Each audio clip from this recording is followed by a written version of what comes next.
Assalamualaikum warahmatullahi wabarakatuh. Di sini saya Alfilda Febriani Sani dengan NIM 12121004 akan memaparkan materi mengenai analisis pengaruh stunting terhadap kognitif anak. Sebagai salah satu tugas UAS mata kuliah perkembangan kognitif anak yang diampu oleh Bapak Dr. Haji Aam Kurnia MPD serta Bapak Haji Muhammad Naufal Pairujila MPD MED. Untuk mempersingkat waktu, saya lanjutkan langsung kepada pembahasan. Kecukupan gizi dan pangan merupakan salah satu faktor terpenting dalam pengembangan kualitas sumber daya manusia. Sebagai indikator kebersihan pembangunan suatu bangsa. Maka dari itu, gizi memiliki pengaruh terhadap kecerdasan dan produktivitas kerja sumber daya manusia.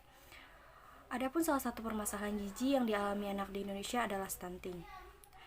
Apa itu stunting? Stunting atau kerdil dideskripsikan sebagai kondisi di mana anak yang memiliki panjang atau tinggi badan yang tidak sesuai jika dibanding dengan anak seusianya. Adapun pengertian stunting menurut Kementerian Kesehatan Republik Indonesia, anak stunting memiliki nilai G-score kurang dari -2 SD atau standar deviasi dan kurang dari -3 SD.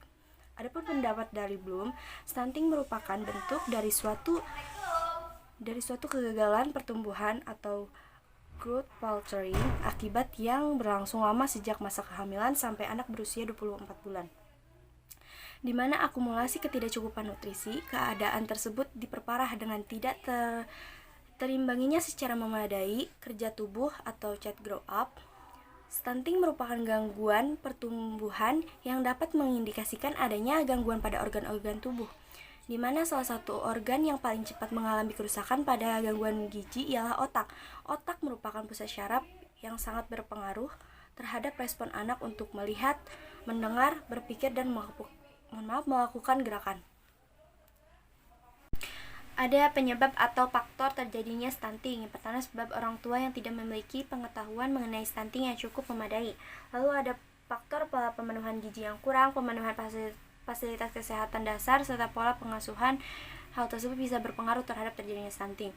Lalu kesehatan ibu juga sangat berpengaruh bagi terjadinya stunting, sebab hal tersebut bisa terjadi saat anak mulai dalam kandungan. Lalu ada bayi dengan berat badan lahir rendah, lalu faktor status ekonomi keluarga, dan kurangnya asupan protein, faktor lingkungan, faktor pendidikan orang tua. Bagaimana biasanya orang tua yang berpendidikan tinggi lebih mengetahui untuk bisa memenuhi gizi si anaknya. Dampak stunting. Menurut WHO, dalam jangka pendek, stunting dapat menyebabkan peningkatan kejadian kesakitan dan kematian, tidak optimalnya perkembangan kognitif atau kecerdasan, serta peningkatan biaya kesehatan. Hasil penelitian lain menunjukkan bahwa anak stunting berisiko mengalami keterlambatan kemampuan belajar atau kognitif dibanding anak yang tidak stunting. Diketahui bahwa tinggi badan anak menurut umur berhubungan positif dengan tingkat perkembangan kognitif, di mana diperoleh R sebesar 0,272 dan p-value sebesar 0,020. Hal ini berarti bahwa anak yang lebih tinggi memiliki tinggi perkembangan kognitif yang semakin tinggi. Penelitian lain mengemukakan bahwa anak kurang gizi yang tercermin pada keadaan stunting memiliki masalah pada pemusatan perhatian, memori, pembelajaran, dan kemampuan fisiospasial. Stunting tidak hanya berpengaruh pada perkembangan kognitif pada tahap tertentu, tetapi juga pada tahap yang lebih tinggi, sehingga menghasilkan gangguan kognitif jangka panjang. Menurut Kementerian Kesehatan RI, anak yang menderita stunting memiliki resiko perkembangan kognitif, motorik, dan verbal yang kurang optimal dan dapat berdampak pada menurunnya kapasitas belajar dan prestasi belajar di sekolah.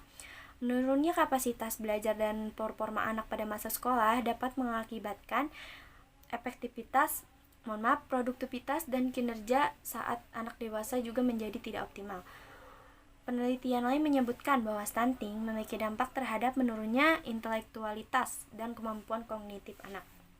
Di sejumlah negara berkembang mengenai stunting menunjukkan bahwa stunting berhubungan erat dengan lambatnya pemahaman, kemajuan sekolah, dan skor IQ yang lebih rendah daripada anak yang tidak mengalami stunting. Pada kasus stunting bisa mempengaruhi anak bukan hanya pada jangka pendek saja, bisa juga mempengaruhi masa depan sebab stunting ini menyebabkan juga efek domino jangka panjang di mana efek tersebut membuat postur tubuh yang tidak optimal saat dewasa nanti, penurunan kesehatan reproduksi, penurunan kapasitas belajar, dan performa yang tidak optimal pada masa sekolah. Selain itu, dampak stunting ini dapat beresiko menderita obesitas, menurunnya fungsi jaringan atau organ dalam tubuhnya. Mungkin cukup sekian pemaparan materi dari saya, kurang lebihnya mohon maaf. Wassalamualaikum warahmatullahi wabarakatuh.